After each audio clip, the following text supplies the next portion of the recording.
जय हिंद दोस्तों।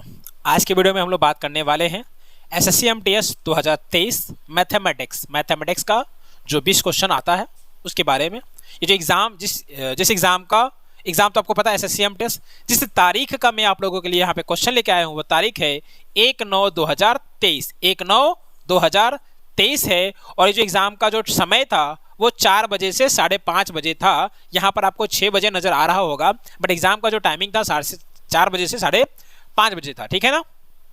तो चलिए इस वीडियो में मैं कोशिश करूंगा कि 20 क्वेश्चन का सॉल्यूशन बता दूं, बट अगर 20 क्वेश्चन नहीं हो पाता है तो मैं आपको कम से कम 10 का बताऊंगा और दूसरे वीडियो में फिर बाकी 10 का बताऊंगा। तो चलिए हम लोग नंबर 1 को यहाँ पर बनाते हैं। देखिए क्या है यहाँ पर। पहला क्वेश्चन कह रहा है 3 रुपये 80 पैसा प्रति किलोग्राम मूल्य वाली कितने किलोग्राम चीनी को 4 रुपये 60 पैसा प्रति किलोग्राम मूल्य वाले 60 किलोग्राम चीनी के साथ मिलाया जाना चाहिए ताकि परिणामी मिश्रण 5 रुपये 20 प्रति किलोग्राम की दर से बेचने पर 30% का हम लोगों को लाभ होगा।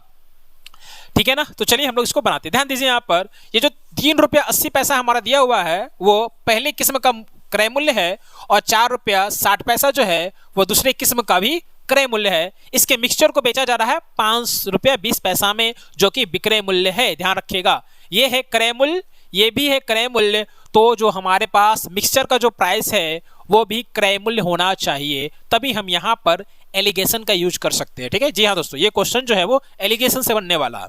तो सबसे पहला बात तो ये है 5 रुपये 20 पैसा में बेचने से हम लोगों को 30% का फायदा हो रहा है। यानी कि अगर वस्तु का दाम 100 रुपया, यानी कि मिक्सचर का दाम अगर 100 है तो हम उसको बेच कितना में रहे हैं 130 में, जो यहाँ पर कितना दिया हुआ है 5 रुपया 20 पैसा।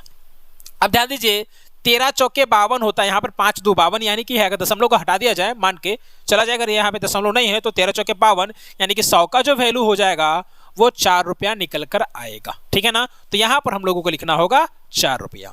अब सिंपली क्या करना है, हम लोगों को सिंपली यहाँ पर 4 रुपया 60 पैसा, 3 रुपया 80 पैसा और 4 रुपया, इन सब का डिफरेंस को लिखना है। यहाँ से इन दोनों का डिफरेंस को यहाँ पर हम लोगों को लिखना है। तो चलिए डिफरेंस हम लोग देखते हैं। 4 रुपया 60 पैसा से अगर आप 4 को घटाइएगा तो आपको मिलेगा 60 पैसा, और अगर 4 रुपया में से 3 रुपया 80 पैसा को अगर आप घटाइएगा तो आपको मिलेगा 20 पैसा। यहाँ पर हम लोगों को निकालना होता है रेशियो। ठीक है ना। तो इस पॉइंट से हमारा ये पॉइंट कैंसिल हो जाएगा। 20 का पहाड़ा में ये 3 बार में जाएगा और 20 का पहाड़ा में ये 1 बार में जाएगा, यानी कि जो हमारा वस्तु का जो वजन है उसका जो रेशियो निकला क्या निकला है 3 और 1 निकला है। अब यहाँ ध्यान दीजिए इसका निकला है 1 और इसका निकला है 3, जो कितना दिया हुआ 60 दिया हुआ, यानी कि 1 का वैल्यू यहाँ पर क्या दिया हुआ है 60 दिया हुआ है। हमको निकालना है 3 का वैल्यू, तो 1 का वैल्यू अगर 60 है तो 3 का वैल्यू 6 18 180 हो जाएगा। तो हमारा ऑप्शन नंबर बी या सेकेंड ऑप्शन जो है हमारा करेक्ट हो जाएगा। अब हम लोग बनाते हैं क्वेश्चन नंबर 2। क्वेश्चन नंबर 2 में क्या कर रहा है देखिए, 8 गुना 6 गुना 6 इकाई के आयाम वाले घनाभ को 0.5 गुना 0.5 गुना 0.5 इकाई आयाम के छोटे घन काटे जाते हैं। आपको बताना है इस बड़े घनाभ से कितना छोटा घन काटा जा सकेगा। इसका मतलब ये हुआ इसका जो आयतन है और इसका जो आयतन है, ठीक है ना, कुल नंबर से मान लीजिए कि इससे हम लोग x संख्या निकालते हैं तो इसका आयतन को अगर x से गुना कर लेंगे तो जो आंसर निकल कर आएगा वो इसके आयतन के बराबर होगा। यानी कि जो हमारा x का जो वैल्यू हो जाएगा इसके आयतन को इसके आयतन से भागा देना होगा।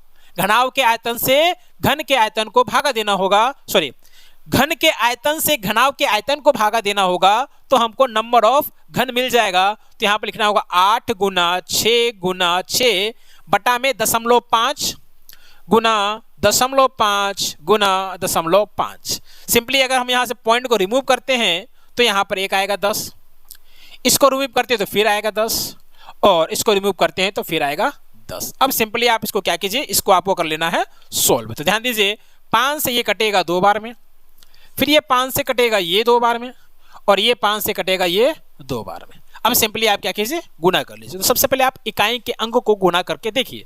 8 छक 48 इकाई का अंक 8, फिर 8 छक 48 इकाई अंक 8, 8 दूना का 16, 16 का इकाई अंक 6, फिर 6 दूना का 12, 12 का इकाई अंक 2 और 2 गुना 2 कितना आएगा 4, इकाई अंक 4। हमारे पास इन चारों ऑप्शन में से थर्ड वाले में 4 है, तो ये हमारा आंसर हो जाएगा। अब हम लोग बनाते हैं क्वेश्चन नंबर 3। क्या है यहाँ पर, एक पंसारी को क्रमशः 18 रुपये, ठीक है, एक 18 रुपये, दूसरा हमारा 22 रुपये के दाले को किस अनुपात में मिलाना चाहिए कि 19.5 रुपये प्रति किलोग्राम का मिश्रण प्राप्त हो। 19.5 यहाँ पर लिख दीजिए आप 19.5। अब इसको भी क्या बनाना है हम लोग को, एलिगेशन से ही बनाना, तो सिंपली आपको यहाँ पर डिफरेंस ले लेना है। ठीक है, 22 में 19.5 को अगर आप घटाते हैं तो 2.5 आ जाता है, और अगर 19.50 में या 5 में, सॉरी 19.5 में अगर 18 घटा क्या आ जाएगा, 1.5 आएगा। अब पॉइंट को रिमूव कीजिए, 5 से ये कटेगा 5 बार में, और ये 5 से कटेगा 3 बार में, हमारा आंसर आ जाएगा 5:3। सो यहाँ पर सेकंड वाले ऑप्शन में गिवन है। अब हम लोग आगे बढ़ते हैं क्वेश्चन नंबर 4 की ओर। क्या है क्वेश्चन नंबर 4, देख लीजिए। हाँ, x की आय y से 12 अधिक है। x की आय y के आय से 12% अधिक है, तो y का अगर 100 है तो x का कितना हो जाएगा, 112% हो जाएगा। क्वेश्चन में कहता है y की आय x की आय से कितना प्रतिशत कम है।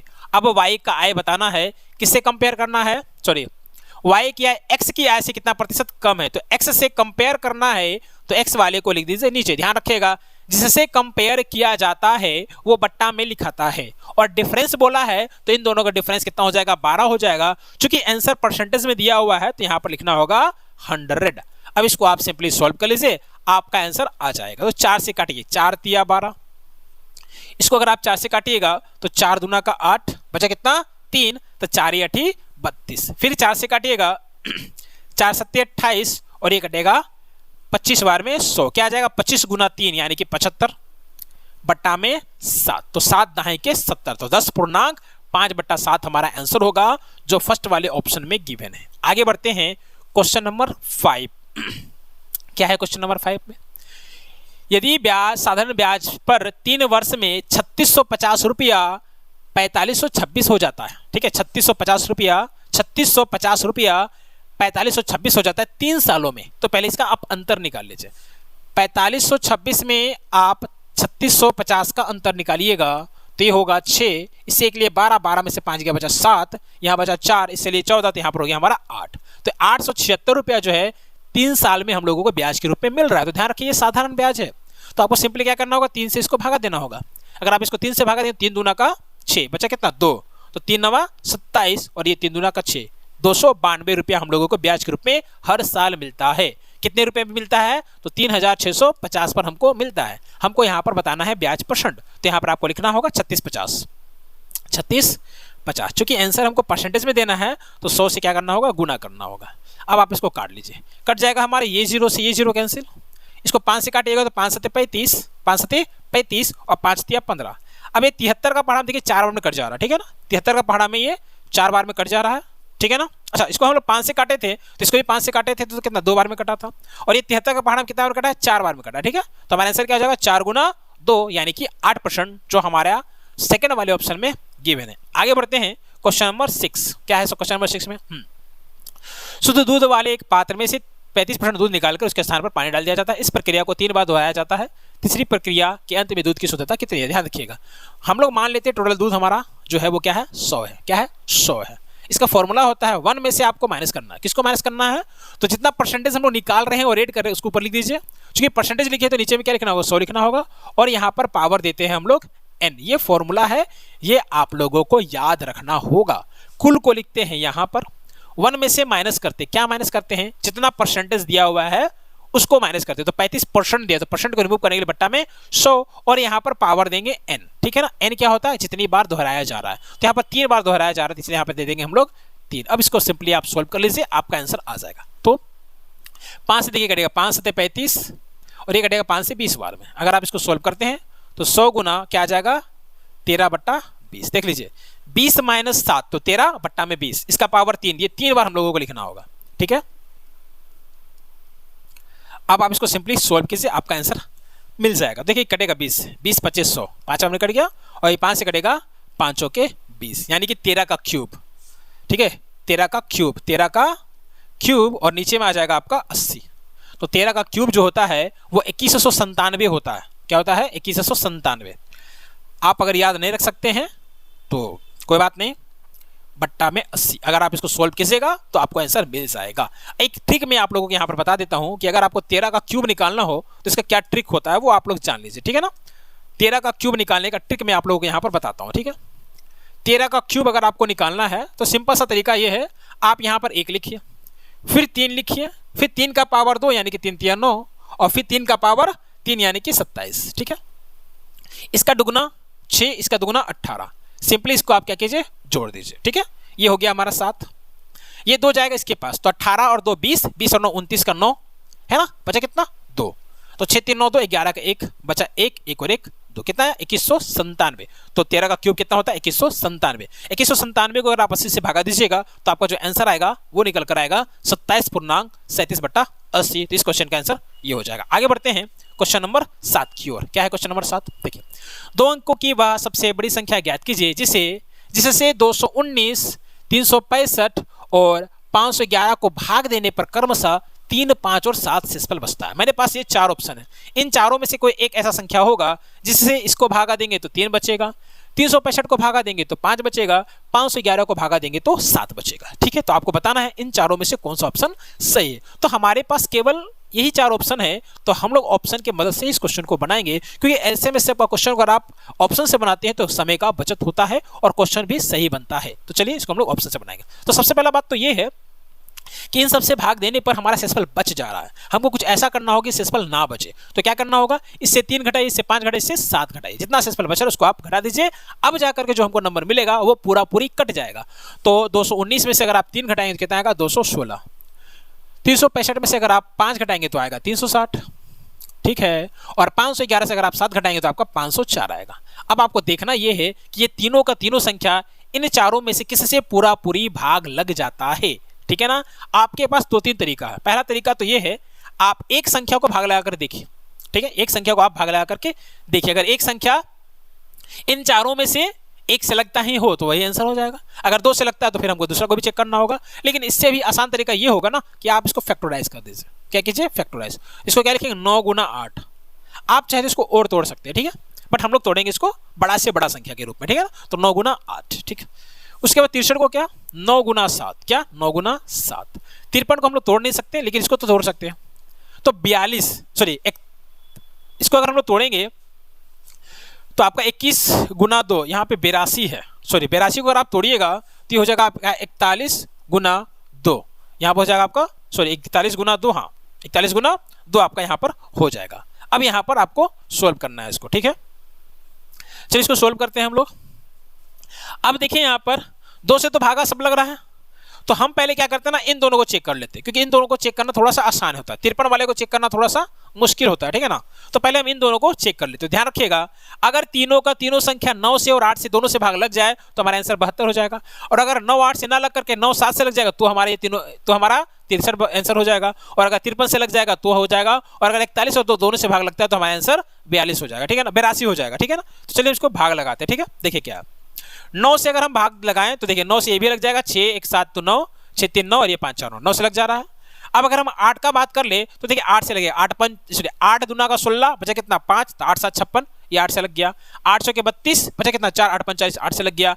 8 6 48, 8 3 24, यानी कि 8 और 9 दोनों से ये भाग लग जा रहा है, यानी कि हमारा आंसर जो होगा वो 72 ही होगा। आप चाहे तो बाकी को चेक कर सकते हैं। जैसे 7 से देखिए, 7 से अगर आप इसको भाग लें तो 7 21, 6 हमारा आंसर 6 हमारा शेषफल बच जाता है। इसका आंसर जो है वो 72 ही होगा। आगे बढ़ते हैं क्वेश्चन नंबर 8। क्या है क्वेश्चन नंबर 8 में, एक वस्तु का मूल्य 1120 रुपया है। ठीक है, 1120 रुपया है, जिस पर डिस्काउंट कितना दे रहे हैं 205 दे रहे हैं। ठीक है ना, छूट देने के बाद 15% का लाभ होता है। क्या होता है 15% का लाभ होता है। ठीक है ना, तो वस्तु का अंकित मूल्य कितना है, वस्तु का अंकित मूल्य यहाँ पर आप लोगों को बताना है। तो ध्यान दीजिए, यहाँ पर 1120 रुपए के वस्तु पर 15% का हम लोग क्या चाहिए, लाभ चाहिए। तो 1120 का 15% लाभ निकाल लीजिए।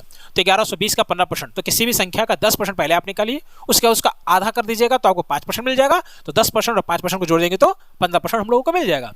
तो किसी भी संख्या का अगर आपको 10% निकालना तो सिंपली क्या करते हैं 10 से भागा देते हैं। तो 1120 को अगर आप 10 से भागा देंगे क्या आएगा 112, 112 का आधा हो जाएगा 56, दोनों को जोड़ दीजिए 6 2 8, 5 1 6 और 1, 168 रुपया। यानी कि 1120 में हमको 168 रुपये का लाभ चाहिए, और इसके अलावा हम कस्टमर को जो देने वाले हैं वो 205 का डिस्काउंट देने वाले। ठीक है ना, तो 205 भी यहाँ लिख दीजिए। इन सबको अगर हम लोग जोड़ देंगे तो हमको अंकित मूल्य जाएगा, और यहाँ पूछा क्या है तो वस्तु का अंकित मूल्य कितना है, जोड़ दीजिए। 8 5 13 का 3, ये 3 लिखने के बाद ही हमको आंसर नजर आ गया, देख लीजिए। ठीक है, तो खत्म हुआ 8वां नंबर। अब हम लोग बनाते हैं क्वेश्चन नंबर 9। क्या है क्वेश्चन नंबर 9 में, देखिए क्वेश्चन नंबर 9 में कह रहा है ए बी का अनुपात 3 4 है और ए सी का अनुपात 9 8। अब यहाँ पर ध्यान दीजिए, ए यहाँ पर 3 है और ए यहाँ पर 9 है। अब क्या कीजिए ना, इन दोनों को 3 से गुना कीजिएगा, हो जाएगा 3 3 9 और ये हो जाएगा 3 चौके 12। अब देखिए 9 ए अगर हमारा 9 है तो बी कितना है 12 है, ए अगर हमारा 9 है तो सी कितना है 8 है। तो हमारा आंसर क्या हो जाएगा 9, 12, 8, जो यहाँ पर फर्स्ट वाले ऑप्शन में गिवन है। आगे बढ़ते हैं क्वेश्चन नंबर 10।